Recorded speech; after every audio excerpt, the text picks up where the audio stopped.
Welcome to Know Your Balls podcast where you got to know your balls about the sports universe.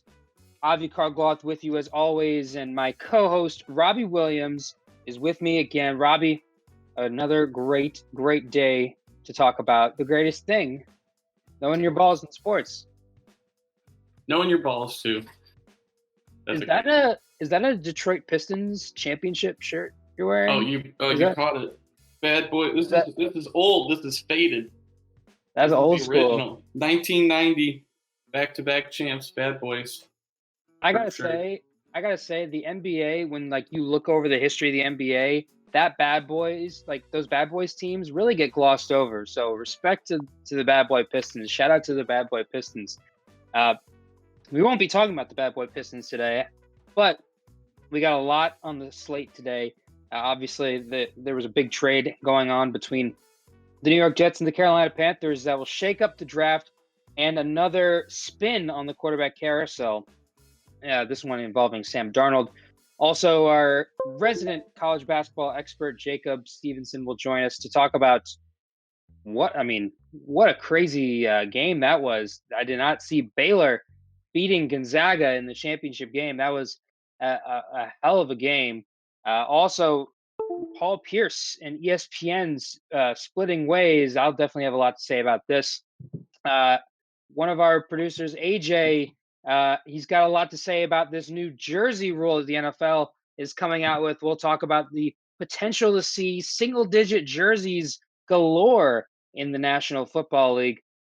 Also, along the lines of the trades going on with the NFL draft, that we'll touch on the history of trading up to get a quarterback. Our guy Tim wrote an article for our Tonique website, so we will touch on that. Baseball season, of course, is going on now. We already have some early contenders for MVPs. Another one of our contributors, Dylan, he just dropped an article on that, so we'll talk about that. And then, of course, one of the biggest stories in sports throughout the last couple of weeks is Deshaun Watson, and there's been new developments in that case, and we'll touch on that. So, as always, Robbie, we got a lot to talk about, and you really got to know your balls. So we'll jump right in with Sam Darnold getting traded to the Carolina Panthers. Not that it was going to be a surprise anyways, but, the Jets are 100% going to draft a quarterback now. Carolina now doesn't seem like they're going to draft a quarterback. Before we get into the draft implications, I want to get your opinion on this specific trade. The Panthers trade a 6th-round pick in this year's draft and a 2nd and 4th-round pick in next year's draft. When you saw that trade, what did you think? Who got the better end of that deal? I think the Jets did, honestly. I don't see why the Panthers wanted to trade for Sam Darnold, because he's not gonna take your team to a next level. I think he'll look better with the Panthers than he looked with the Jets, just because he'll have an amazing running back who also wants to play for the team he's on. But I think the Panthers gave up a 2nd-round pick next year, and a 4th-round pick. So I don't know. Is he going to be worth really whoever you could get in the 2nd round next year? After he's kind of proven he's not as good as everybody thought he was. But then again, he did play on the Jets, so he might thrive in the Panthers organization with a little bit of leadership from Teddy Bridgewater. But I like Teddy Bridgewater. I think anytime he's not like an amazing quarterback, but I feel like he goes out there and he's solid. Yeah. So that'll be interesting. I think Teddy Bridgewater gets the starting spot. I could be totally wrong about that, but they may try to trade him though. Like, now that they have Darnold, they might try to trade him. Where do you think he's going? I mean, I have no idea, because all these teams are plugging up their quarterback spots, unless maybe a team like Jacksonville wants a very veteran quarterback for Lawrence, but I don't see that happening. Like you, I'm also shocked how much the Jets got back. Like, I'm good for the Jets to be able to get that much draft capital for a distressed asset. Uh, I don't. The Sam Darnold that we saw last year is a downgrade from Teddy Bridgewater. I don't see that as improvement. He definitely has a higher ceiling, that's for sure. And he definitely still has some potential there. I think he's only 23, 24. He's still young. So he could still have a solid career, potentially a la Ryan Tannehill. Uh, but like you said, like I like Teddy Bridgewater. I'm not so sure that they got better. Uh, the Panthers are also exercising his 5th-year option, which is going to be nearly $19 million next season, not 2021, 20 for 2022. And I just don't see him worth that. And so if you're the Jets, you're able to you make a clean break, bring in some draft capital, draft. I mean, I think both of us expect Zach Wilson's going to go second overall. Mhm. I think the Jets did really well here, and the Panthers, they're taking themselves out of the quarterback market in the draft. Robbie, like you, I think that I like Teddy Bridgewater. Like I like him. He's a solid quarterback. They also gave him Panthers a pretty substantial contract last year. I think it was like somewhere in the 3 years, $60 million range, which I mean, $20 million annual salary isn't egregious for a quarterback, but it's a substantial amount of money. So if they're going to get rid of him, it's going to take a lot of maneuvering. The Jets were able to get draft capital. They're going to get a fresh face at quarterback. Probably Zach Wilson. We both think will go number 2. So I think this is a big win for the Jets. Yeah, definitely. I don't know what they're doing over there in Carolina. I was very surprised when I saw this trade. I kind of thought the Jets were just gonna. I mean, like you said, he had that 5th year, but I thought they were gonna hold on to him and draft another guy. I didn't see them get rid of him because I didn't see anybody really want him. Yeah, But same. I think back to the Josh Rosen situation where the Panther or not the Panthers, sorry, the Cardinals had the top pick. They went with Kyler Murray, and then they traded Josh Rosen. They weren't able to get as much. Obviously, you want to make that trade before the draft, so I understand from that perspective. But we'll see. Carolina, uh, they're in a tough division with the defending Super Bowl champs. Even though Drew Brees is retired, the Saints still look to be a really good team. They still have Sean Payton and a good roster. yeah, So we shall see. And we said that last week when we were talking about March Madness, and but even with even with that we will see mentality, I don't think anyone expected Gonzaga to lose. And one of those people is Washington resident Jacob Stevenson, who's our college basketball resident expert. I mean, look, Jacob, it was a 16-point win. Gonzaga obviously made a run, but they were never able to get quite close. I mean, this was a pretty thorough thumping by Baylor. Yeah, Gonzaga got down 19-4 to Baylor. Baylor came out and completely punched him in the mouth. And these are two of the best college basketball teams we've seen in recent memory. Gonzaga was 1 away from doing something that hasn't been done since 1976. And Baylor probably would have gone undefeated as well if they didn't have their COVID pause. And Baylor, counting their COVID pause, lost 2 out of 2 games in like a 5-6 game stretch. But yeah, Baylor played really, really well, and all credit to them. I gotta say, I kind of saw Gonzaga losing this game because I don't know if you guys remember last week. I called the UCLA Gonzaga game perfectly. I said they would make it really interesting, but they would lose. And Gonzaga showed in that game, after winning on a lucky shot, that I mean, a team like UCLA could rattle their cage. And they hadn't really had to deal with someone like Baylor yet. And Baylor, like you said, came out, punched them in the mouth, and they never recovered. I didn't think they were going to lose by that much, but I kind of just felt like the pressure of the moment of going undefeated and then on top of it facing probably your toughest opponent all year would just kind of just after watching the way they reacted in the UCLA game, I just didn't think they were going to react to that very well. I thought they would react to it better than They did though. I watched the whole game, but man, it was rough because it's just at some point I think I was just like, why am I even watching this? They should just give them the trophy now. It did not feel like they could come back. Yeah, like Jacob said, they got punched in the mouth, and they never seemed to be able to recover. I think I saw something. It was like when they were on that big winning streak, when they were undefeated.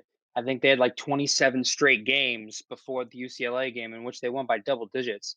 So they went from not winning by double digits to having to play in overtime. Um, and so that was definitely rattling the cage, as you said.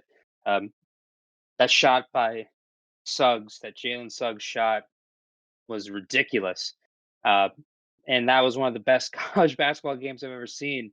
I And was then, screaming at my TV the whole time. of course, Going nuts. No, and I feel like, yeah. I was gonna say, Jacob, real quick. I think there was almost like it was so draining just to win that one game that 2 days later it was all advantage Baylor. Yeah, like I knew it was gonna. I thought Gonzaga Baylor was gonna be a good game because before Baylor's COVID pause, the whole conversation with college basketball is Gonzaga or Baylor, Gonzaga or Baylor. And then Baylor had their COVID pause. Gonzaga continued to beat everybody by 30. So it was Gonzaga then Baylor. The Illinois still playing well. Michigan played well for a stretch, but I kind of think that UCLA game, UCLA played just an absolute perfect game. They shot 16 out of 25 on 2-point jump shots. Johnny Juzane just was hitting.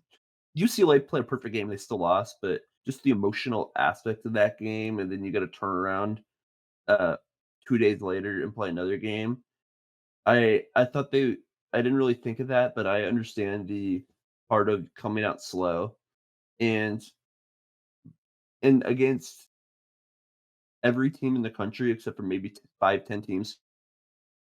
Gonzaga could be down 15 points and still figure it out, but Baylor's just so talented, right? The closer they were down 19-4, they got it down to 9 points. Baylor went on a run, the game was over. But yeah, I don't know. It was there was two really good teams, and it was unfortunate we couldn't get a closer game, but yeah. Yeah, I think it was interesting how much more work Baylor could get out of their bench too. I feel like Gonzaga was really, has been really reliant on their starters, and like, Baylor was just anyone they were bringing in was getting work done. There's one guy, I can't remember his name now. I'm trying to think of it. Mayor, bald, bigger guy. Lots of rebounds. I think it's like number 11. Starts. Vital. Yeah, I think he's like 24. 250 pounds. He's like 24 years old. That guy was awesome. He was, yeah. I enjoyed watching him play specifically. Just the way he was working the boards, and he just always seems to put himself in the right spot. I guess I got confused. I thought he was coming off. I don't know. I just didn't notice he was a starter. I forgot that part. It seemed like he was coming off the bench a lot towards the end of the game. That's what I'm thinking of. But anyways, he's a great player. I really enjoyed watching him.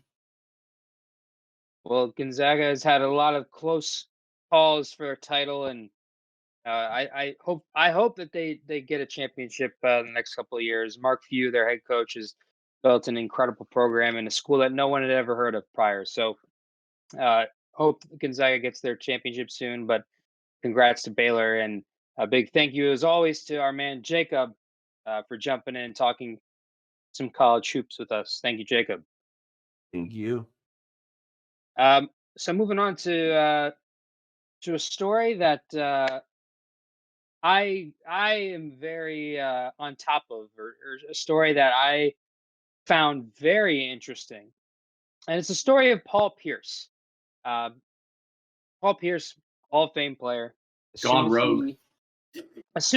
Yeah. Well, I'll say this: he'll go in the Hall of Fame as a player.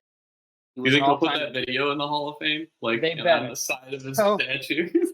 So, for those who don't know, Paul Pierce, after he retired, I believe in 2017, he became an analyst on ESPN, was a part of their pregame coverage for their broadcast.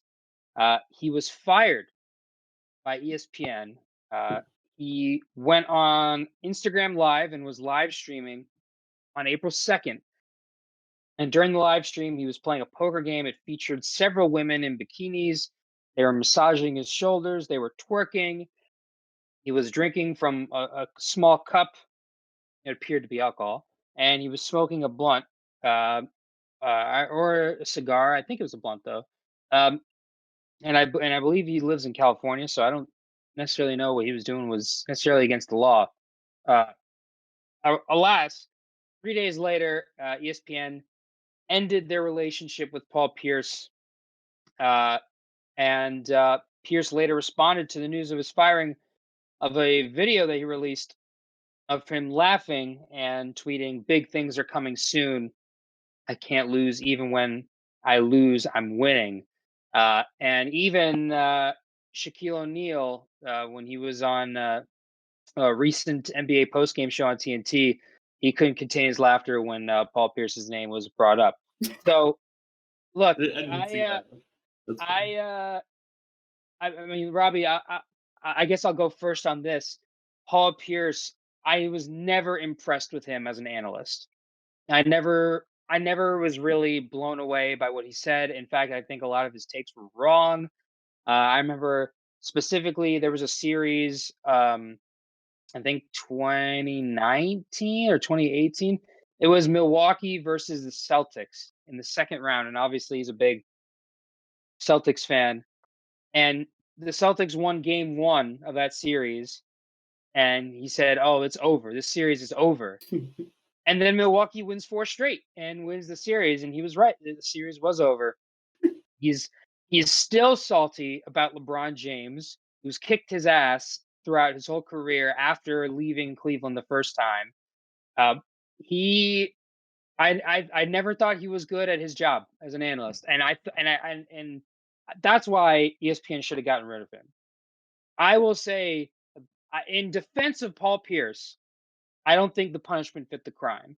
I don't think he didn't do anything illegal. Like when I mentioned to like my brother or a friend, it's like, "Oh, you should have seen what happened to Paul Pierce. ESPN just fired him." And like they were like, "What? Well, did he harass somebody? Did he, did he do something like did he sexually assault someone? Like something really bad?" And it's like, no, he just went on Instagram Live with some women who were twerking, and he was like throwing potato chips at them. Like I don't think the punishment fit the crime. I think ESPN could have gotten away with suspending him for a week or 2 weeks and let this whole thing blow over and then bring him back. That being said, Pierce did something really stupid. Like when you're employed by Mickey Mouse and Walt Disney, like Yep. you gotta know this stuff won't fly. So that's my spiel on that topic. Yeah, I mean, I feel like he didn't know he was live. Like, it seemed to me, just from the look in his eyes, that he was so far gone. Maybe he thought he was zooming somebody. The look in his eyes. You know what I'm saying? He's just got that totally glazed over look there. I think it was definitely a blunt. Either that or he was blacked out. But he was coherent enough to hold his phone, so I'm guessing he was just crossfaded. That I saw that, and I just was like shaking my head, like, what the, like, this is just not what I expected today when I woke up and checked my phone. Paul Pierce, filming himself with a bunch of strippers. That's what I just want to know, really, more than anything. I want him to come out and be like, either I was trying to get fired and I just said, screw it, or like I didn't know what I was doing, or like I really didn't think it was that bad. It was like a joke, something. I want an explanation from Paul Pierce, not this cryptic laughter. Like, I get it. He's going to move on to something else. He's probably going to go to like a raunchier sports platform, I guess. Maybe we should reach out to him. He'd be quite a get for Tonique. Right. Be like, dude, you can do whatever you want here. Party every day. Go on Instagram Live all the time with Know Your Balls podcast. For sure, dude. You want to do more of that? Great for us. Hey, go all about it. But yeah, I don't like, seriously. Why? Like, why not tell us at least why you did it? I mean, look, I think he was trying to get himself fired with like his poor performance, like his job. The crowd in Milwaukee was like chanting, F Paul Pierce. Like they were. I just never thought he was particularly good at his job. I think it was too formal for him. I think a looser platform is better for him. I like ESPN is very button up, very like more to the facts and more to like the X's and O's and all that. I never thought it was a good fit for him. Not that he can't be a good analyst or anything or a good player in the sports media landscape. I just never thought he was a good fit for ESPN. That being said, I don't think he should have been fired for that. I think it was a little bit overkill, but what do I know? I'm not ESPN. So what they say goes. So, Yeah, I feel you. Like if I was running Disney, I wouldn't be upset about it. But Disney's Disney, like they're very, like you said, very buttoned up. So we will. I promise to our listeners, the moment Paul Pierce signs on to Tonique, you'll be the first ones to know. So we'll keep an eye on that. Remind me to add him on Twitter. You gotta add him on Twitter. Hey, I heard you're in between jobs, Paul. Come on, the truth. He'll know his balls. Another story that I think got a lot of attention and something that I've seen a lot of reaction for, as we're progressing through April and we're getting closer to the NFL draft. A story that is really, I think, resonating throughout the Twitterverse and the internet is this proposed jersey rule change that's going on in the NFL. I think it was the Kansas City Chiefs that proposed this new rule that the NFL, the jersey number you wear is reliant on what position you wear or position you are. Like quarterbacks can only wear, I think 1 through 19. Wide receivers can only wear like 10 to 19 or 80 to 89. Something random like that. Running backs can wear 20 to 49. I'm realizing I know a lot more about jerseys than I thought I did. But now there's this new rule being proposed where there's not really there's more, it's expanding the jersey numbers that are available to players. So like wide receivers, instead of those numbers, they could wear any jersey number between 1 and 49 or 80 to 89. Same. Why not just open up all the numbers? Like if you're going to stop at 49 and pick back up at 80. I mean, look, it's definitely worth having a conversation with. I think the biggest takeaway for me in this whole debate is like the fact that people feel passionately about this one way or another is so intriguing to me, that like jersey numbers, the numbers on the jerseys are like really identifiable factors and are important to sports fans. Like the fact that obviously you have guys like Tom Brady, TB12, he has like his whole company around that number, but like for the most part, like they're kind of like interchangeable. And I feel like the fact that we're seeing now people feel so strongly about a jersey number, I found that really intriguing, really interesting. I think Gatorade or Powerade or one of those two is doing like a marketing thing with like specific numbers on like their bottles or whatever. So it's like I guess like it's like a phase that everyone's going through right now where like they're really passionate about jersey numbers. So I find that interesting. AJ, you raised some really good points, and you definitely weren't the only Tonique sports member that felt this way. But with time, maybe it'll just be the new norm. So we'll see how that progresses. Want to take a quick sec to thank Tell ABQ, and make sure to check out Tell ABQ or download the Tell ABQ app, where you can listen to this podcast on Tell ABQ podcast. You can check out our friends over at Airport Road Podcast, including our man AJ and the head honcho Cade, and got a lot of great stuff coming along as well. So a big shout out and a thank you to Tell ABQ. Great amount of Latinique content going on there. We got a lot of good Latinique content coming up, and that's out right now on our sports section on our website, www.latinique.news. One piece that I want to touch on here, and something, Robbie, that we were talking a little bit about before we started recording, Our guy Tim, who's one of the OGs here. He's been with Tonique for a while. He came out with an article about trading up into the top 3 of a draft to draft a quarterback. He listed a number of examples in 2012 when Washington traded up to get Robert Griffin III. The Rams did it in 2016 to get Jared Goff. The Eagles did it also that year to get Carson Wentz. The Bears in 2017 to get Mitchell Trubisky, and in 2018 the Jets did it with Sam Darnold. So I'm wondering where you see this now, because the 49ers have just traded in the top 3. We discussed this in previous weeks. Where do you see this tactic and this aggressive move paying off or not?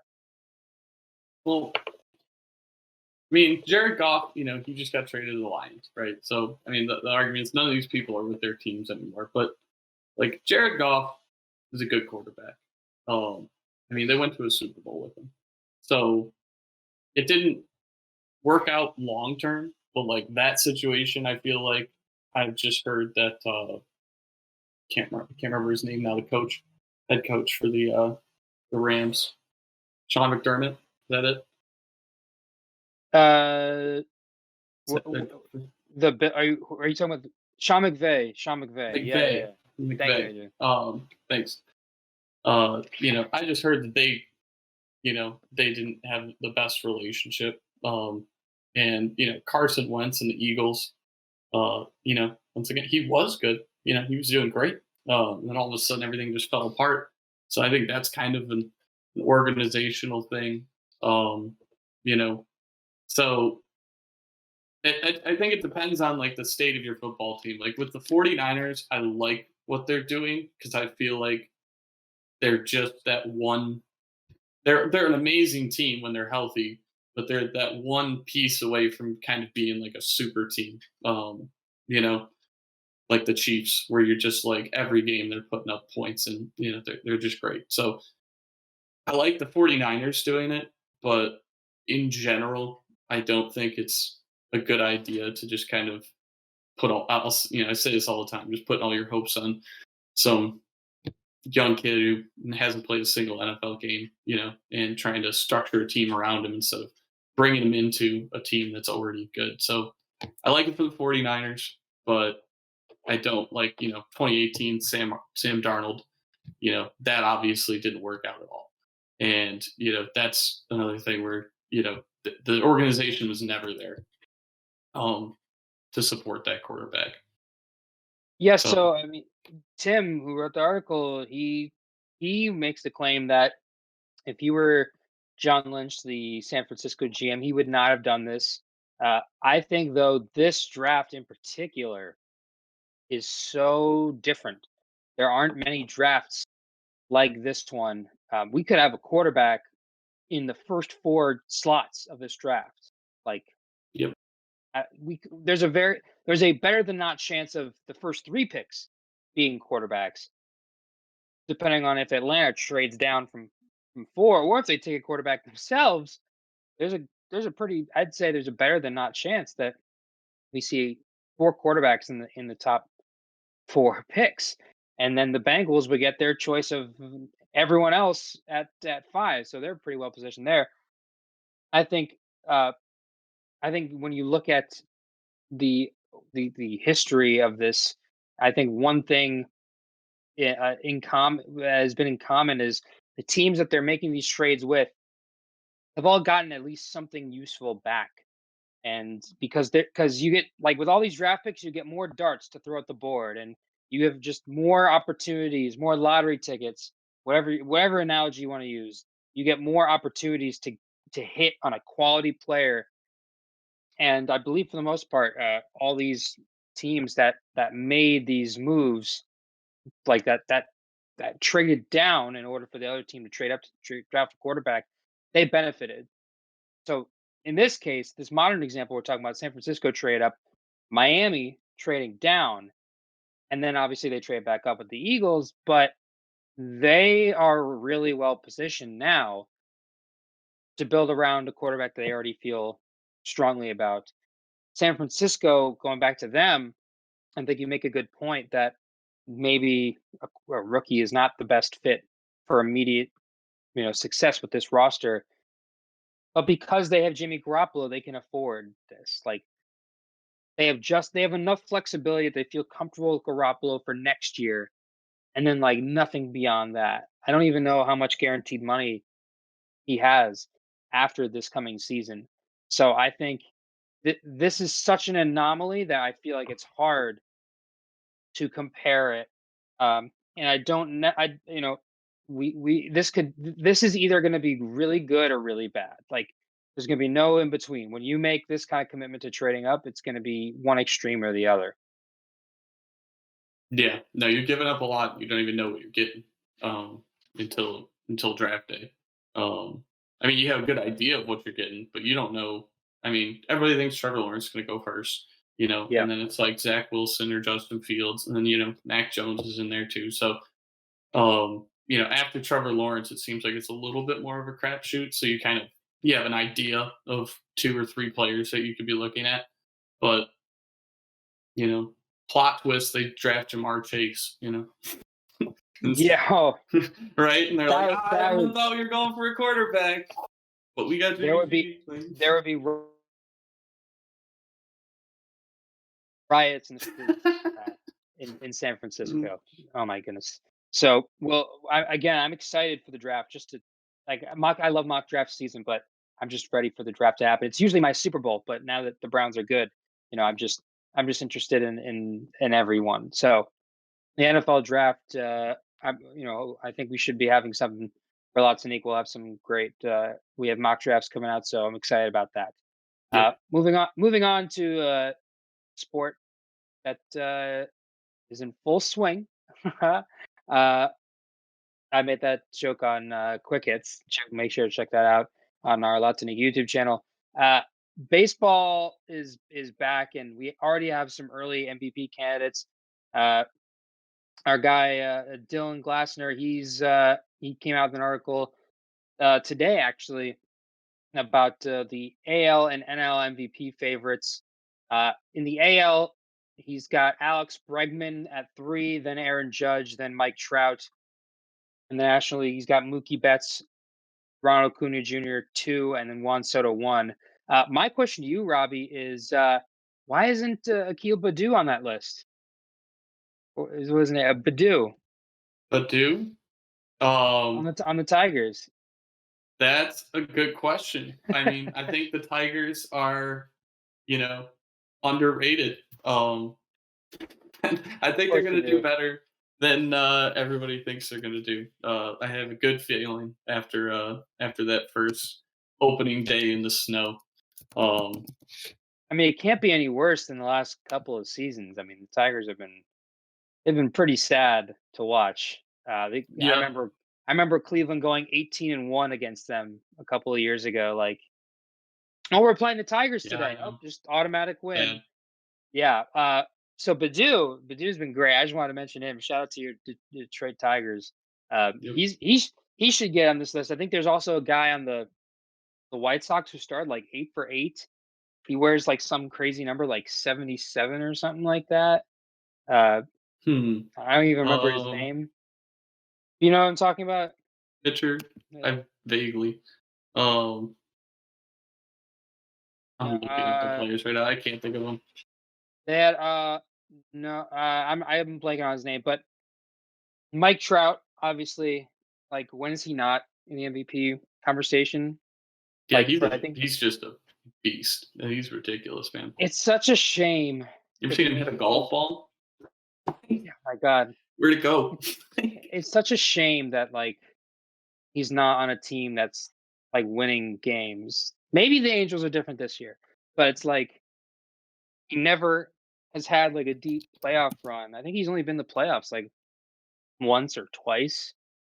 Like he's such a great player. He might be one of the best ever to do it. And the Angels are first in the AL West right now.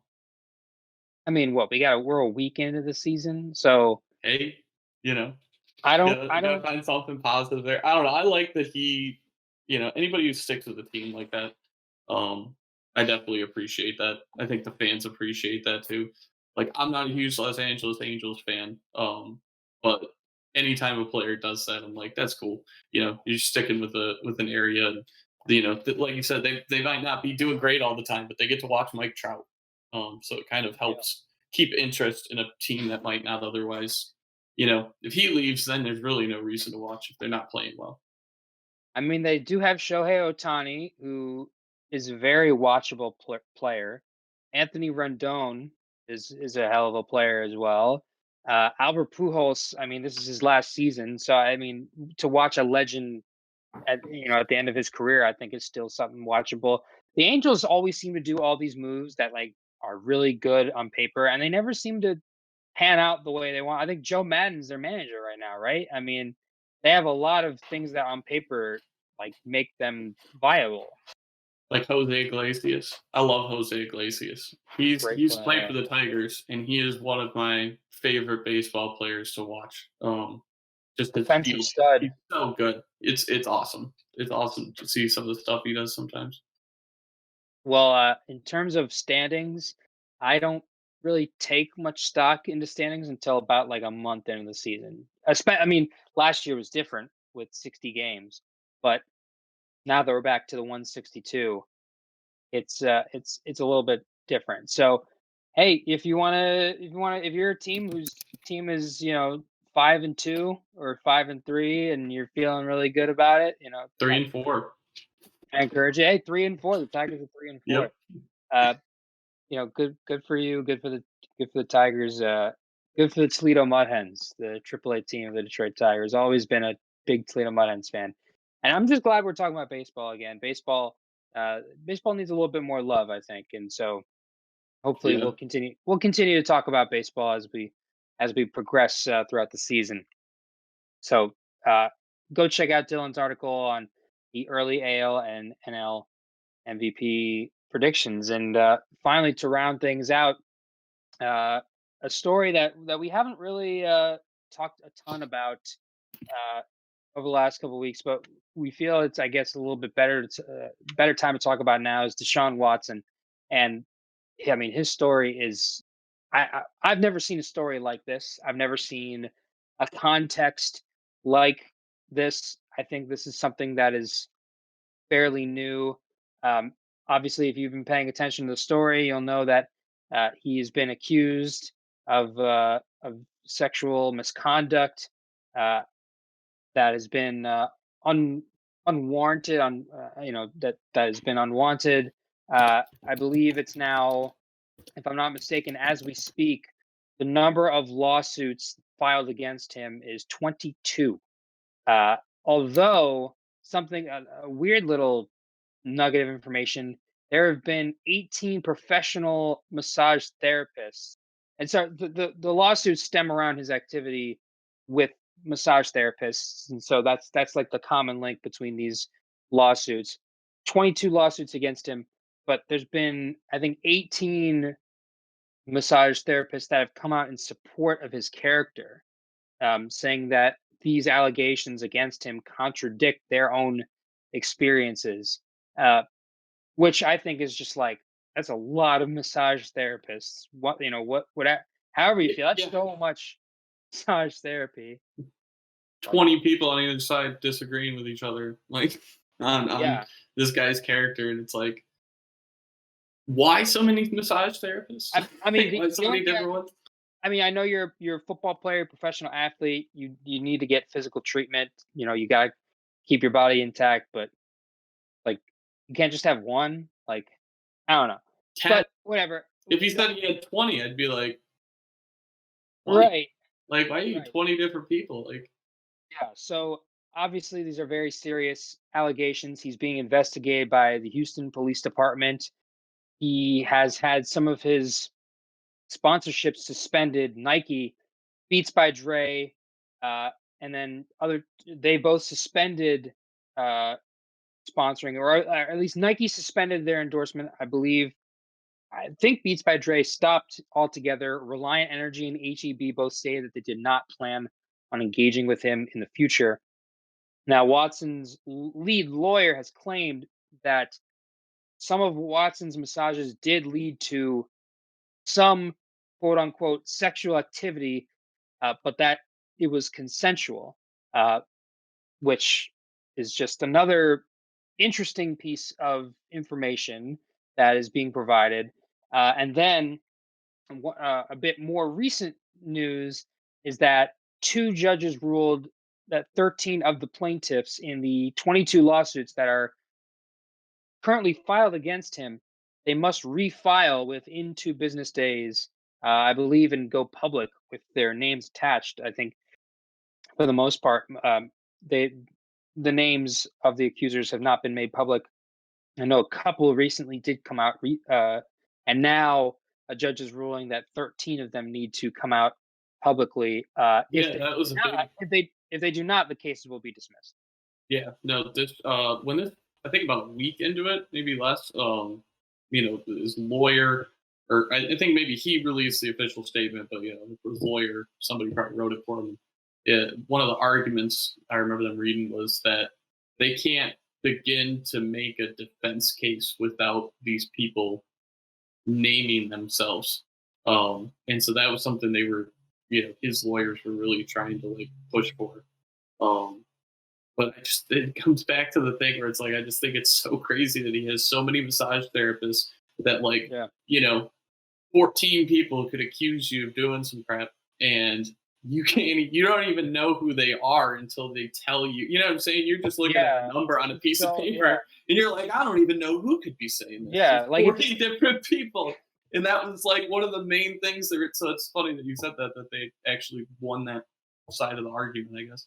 That's very interesting. Like, if you're a professional athlete and you're accused of what he is accused of, but you've only seen 2 massage therapists, right? It's like, okay, it's either one or the other or both. Like, who they are. The fact that he's has so many is just it's like, regardless of how true or not any of this turns out to be, regardless of the legal fight in court that's currently underway, it's like it kind of makes you scratch your head a little bit. I think he'll scale it down a bit in the future. Get a Tinder one way or profile, another. dude. It's a much easier way to swipe through a lot of possible suitors at one time and have little conversations or something. Because it seems like he's treating his massage therapist like Tinder, like where he's like, "You're gonna massage me, and I'm gonna like talk, like feel out the situation," and like he's trying to be consensual, but he's also like push. It sounds like that's what's happening here. Is that he's like pushing the envelope in each massage thing, and like. How many did you say actually came out and said that they did consensually? I think that have a little fun. Well, it wasn't that. It was that Watson's lead lawyer. He claimed that he basically he admitted that while some of the massage therapists, while some of the interactions did lead to sexual activity, that was consensual. That's the argument that his lawyer is making. And so, I mean, that's like a whole nother wrinkle thrown into this. Whether it's consensual or not. Like the Robert Kraft, remember that? Yeah, Robert Kraft situation. I'll never forget that. Yeah. Technically, that was consensual. Right. Prostitution's technically consensual. And that was like the day of the AFC Championship game. Like, I saw, just crazy. This old guy. And just walking, they got photos of him and everything. And I want to tie this back real quick to like his actual standing in the sports world. Like, before any of this, he was already in what was going to turn out to be a historic standoff between him and the Houston Texans, and he did not want to play anymore. And now, Texans already they weren't planning on trading him. Which, before these allegations came out, it was like, okay, Houston's making a dumb mistake. Like, they could maximize the hell out of his, I guess, his value. He's a stud quarterback. He's a Pro Bowler. He's a dual threat guy. He's a guy that can single-handedly win you games. The Houston Texans are going through a big change, And now they may have wished they traded him, which is kind of stunning. On the other hand, though, you can also see why they might be happy they still have him, because they have all the leverage now in any kind of like potential move that he makes. He like now all these other NFL teams, I think teams like the Rams, the Lions, the Panthers, the Broncos, the Jets, the Dolphins, these are all teams that reportedly had conversations about going for him. Now they all have to, when they don't have time to wait for this situation to blow over. They've already moved on, whether they're positioning themselves ready for the draft or they make trades. The Colts have already made a trade to get Wentz. The Lions already made their trade, and the Rams, who also, they got Stafford. The Panthers even are moving on. The Jets are moving on. They look like they're going to draft a quarterback. So, I mean, it's just, as we say in Hebrew, it's a balagan. It's just a mess. And it's just like, this is nowhere close to being done. It's going to get messier before it gets resolved.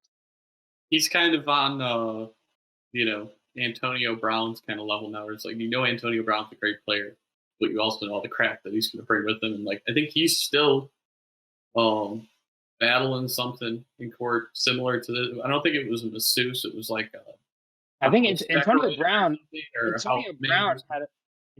had a rape allegation against him. So I mean, and I'm not as well versed on like where that stands now, but he also like, it's not like his situation was different. Like when this was going down, or at least at the beginning, with the Oakland Raiders, or the then Oakland Raiders, and like he was like such a like disturbing part of their building that they cut him. That's not like the case with the Texans. Like, it's not like the Texans are like, okay, we're gonna cut him. Like, and then this goes to a whole nother issue. Like, this is Deshaun Watson we're talking about with these allegations. If this was like a backup offensive lineman, he'd be gone, right? Like, why would you keep an offensive lineman with 22 people accusing him of sexual misconduct? Because it's Deshaun Watson, he's not getting cut. He's still on the team. He's a franchise quarterback.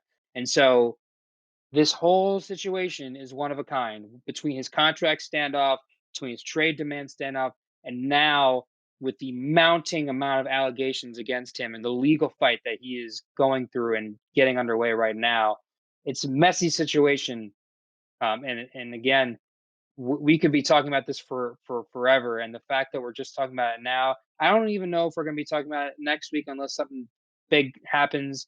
But it's something that is you can't ignore. It's too big of a story. It's too serious of an allegation, a series of allegations.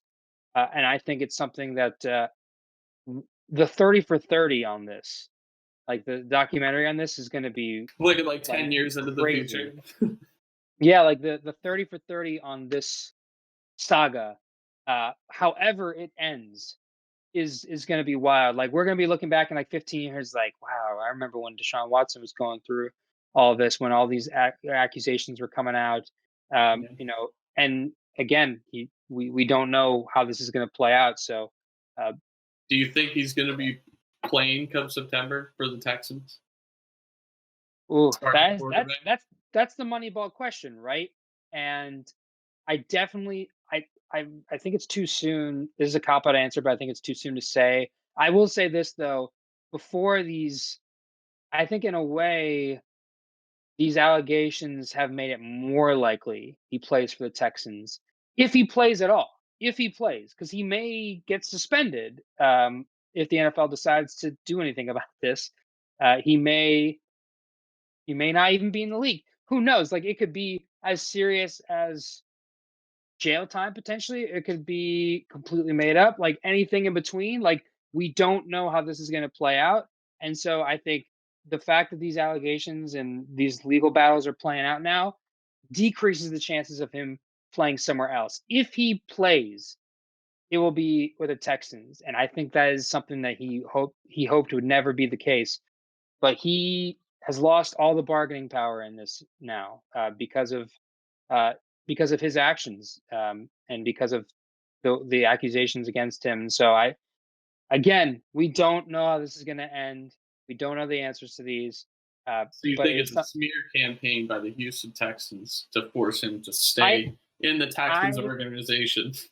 I don't believe that this is a smear campaign. I think I'm going that deep. I'm starting conspiracy theories right now. I do know there are people who are saying like the attorney representing all these people accusing Watson are like neighbors with the McNair family who own the Texans, and there are some people who truly believe that like so the plot this is made up. The plot thickens. I'm not going to make any assumptions on what it is or what isn't, but this will not be resolved anytime soon. I know that for no, it is going to bleed well into the season.